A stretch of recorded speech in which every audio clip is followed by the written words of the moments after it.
প্রতিটি ক্ষেত্রে বাংলাদেশের স্বাধীনতা, সার্বভৌমত্ব, জাতীয় স্বার্থ, জাতীয় নিরাপত্তা এবং জনগণের কল্যাণে সর্বাগ্রে প্রাধান্য দেওয়ার লক্ষ্যে কার্যক্রম শুরু হয়েছে। এর ভিতর সমতা, ন্যায্যতা ও পারস্পরিক সম্মানের ভিত্তিতে বাংলাদেশকে একটি আত্মমর্যাদাশীল রাষ্ট্র হিসেবে প্রতিষ্ঠার লক্ষ্যে সরকার কাজ শুরু করেছে এবং কাজ করে যাচ্ছে।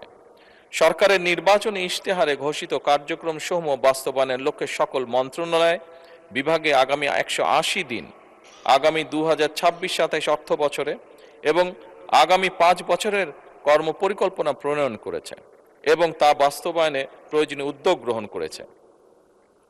মাননীয় স্পিকার, আগামী 5 বছরে ইনশাল্লাহ 20,000 কিলোমিটার খাল ও নদী খনন এবং পুনর্খননের কার্যক্রম, প্রান্তিক ও নিম্ন আয়ের পরিবারের জন্য ফ্যামিলি কার্ড প্রদান, কৃষি উন্নয়নে কৃষকদের জন্য কৃষক কার্ড, মসজিদ, মন্দির, বৌদ্ধ বিহার, প্যাগোডা ও গির্জা চার্চে কর্মরত ধর্মীয় গুরু ব্যক্তিবর্গের জন্য সম্মানী ও উৎসব ভাতা,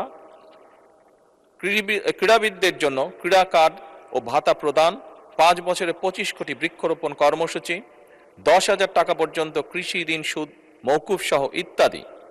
এছাড়াও সারা দেশের শহর ও গ্রাম অঞ্চলে খেলার মাঠ নির্ধারণ ও অবকাঠামো উন্নয়ন, হেলথ কার্ডের মাধ্যমে চিকিৎসা সেবা প্রদান, 5 লক্ষ সরকারি কর্মচারী নিয়োগের পরিকল্পনা এবং এই অর্থ বছরে প্রাথমিক বিশ্ববিদ্যালয় ইনশাল্লাহ 2 লক্ষ শিশুদের মাঝে বিনামূল্যে স্কুল ড্রেস, শুধু স্কুল ড্রেসই নয়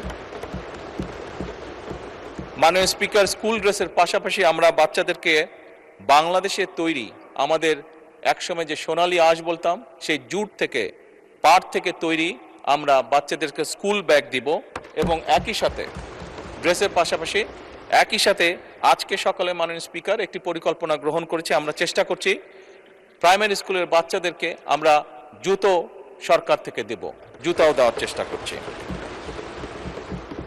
মাননীয় স্পিকার, এই সকল উদ্যোগ আমরা বাস্তবায়নের চেষ্টা করছি একটি উন্নত, সমৃদ্ধ এবং মর্যাদাশীল বাংলাদেশ গড়ে তুলতে।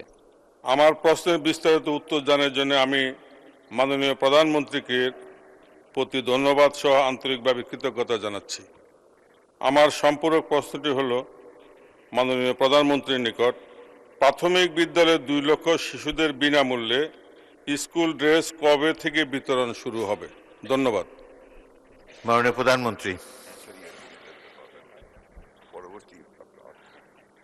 মাননীয় স্পিকার এবং মাননীয় সংসদ সহ আপনাদেরকে ধন্যবাদ আমাকে এই উত্তরটি দেবার সুযোগ করে দেওয়ার জন্য।